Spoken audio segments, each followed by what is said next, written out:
Number 2, we're continuing to look at functions as graphs. So it says f of 2. They want us to find f of 2. Now, in an equation, or if our function was in an equation form, this would mean just plug in 2 to the equation wherever you see x. If this were a table, this would mean find the input of 2 and what is the corresponding output. On a graph, how we do that is you want to find 2 on the x-axis. So 2 is right here. And it's basically asking where is the function at this point, or what is the y value of the function at this point.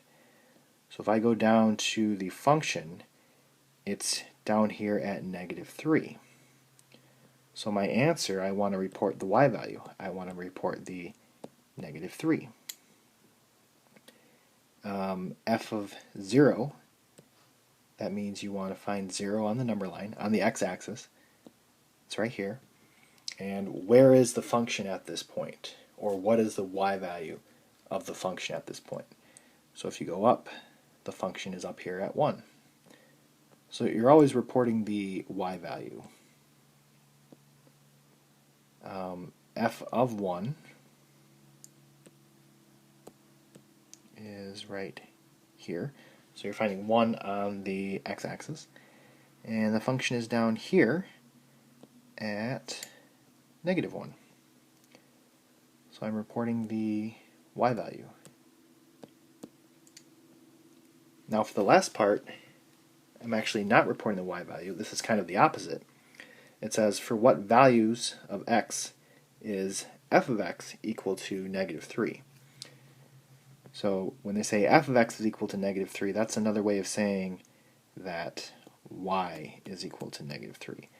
They can use y or they can use f of x. F of x is the functional notation way of saying y. So -3,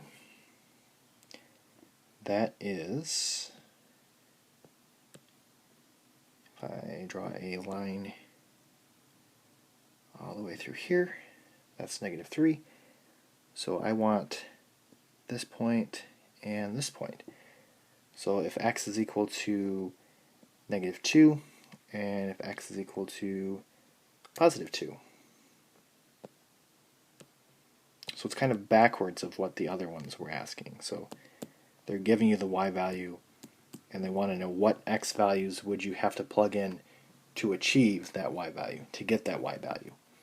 And it's -2 and 2. We already knew that 2 would be there because of this part of the problem, but -2 also works.